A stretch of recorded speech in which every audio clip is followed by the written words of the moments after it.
કેનેડામાં બનેલી એક ઘટનામાં બસ સ્ટેન્ડ પર ઉભેલી છોકરીની છેડતી કરવાના આરોપમાં 19 વર્ષના ગુજરાતી છોકરાની ધરપકડ કરવામાં આવી છે. ડરહામ રિજનલ પોલીસ દ્વારા જાહેર કરાયેલી એક પ્રેસ રિલીઝ અનુસાર વેદ પ્રતીકભાઈ પટેલ નામના આ છોકરા પર ક્રિમિનલ હરાસમેન્ટ સહિતના ચાર્જીસ લગાવવામાં આવ્યા છે.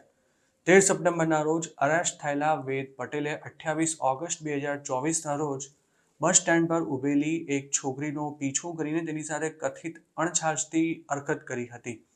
આ પ્રેસ રિલીઝમાં એમ પણ જણાવાયું છે કે બપોરે 1:10 બનેલી આ ઘટનામાં ડરહામ કોલેજના ગેટ પાસે વિક્ટિમ બસની રાહ જોઈ રહી હતી ત્યારે આરોપી તેની બાજુમાં આવીને બેસી ગયો હતો.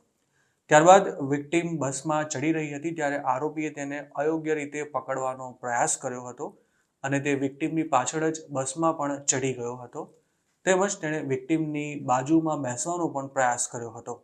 જોકે આરોપીના ઈરાદા જાણી ગયેલી વિક્ટિમ તેનાથી બચવા માટે ડ્રાઈવરની નજીક જઈને બેસી ગઈ હતી અને ત્યારબાદ તેણે પોલીસને ફોન કરી દીધો હતો.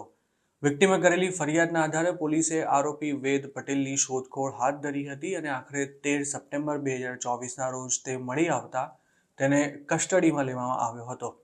પોલીસના જણાવ્યા અનુસાર આરોપી વેદ પટેલ ઓશાવામાં રહે છે અને તેની ઉંમર માત્ર 19 વર્ષ છે.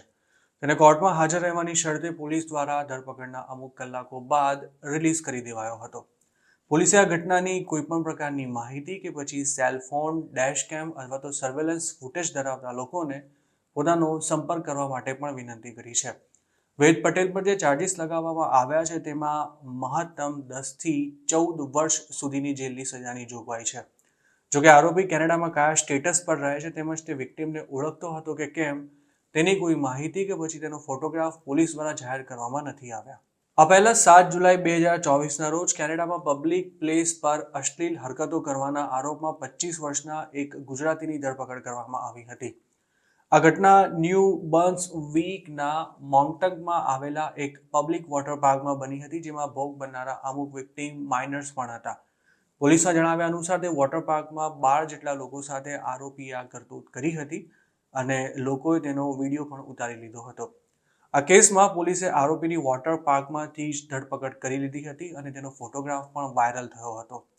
જે આરોપી પોલીસના હાથે ઝડપાયો હતો તે નોવા સ્કોચિયાના હેલિફેક્સનો રહેવાસી હતો, જેને ધરપકડના અમુક સમય બાદ પોલીસે કોર્ટમાં હાજર રહેવાની શરતે રિલીઝ કરી દીધો હતો. કેનેડામાં ગુજરાતી અને પંજાબી ઇમિગ્રન્ટ્સની સંખ્યા સૌથી વધારે છે અને તેમની કોઈ ગુનાહિત કૃત્યમાં સંડોવણી બહાર આવી હોય તેવા સમાચાર પણ અવારનવાર સામે આવતા રહે છે.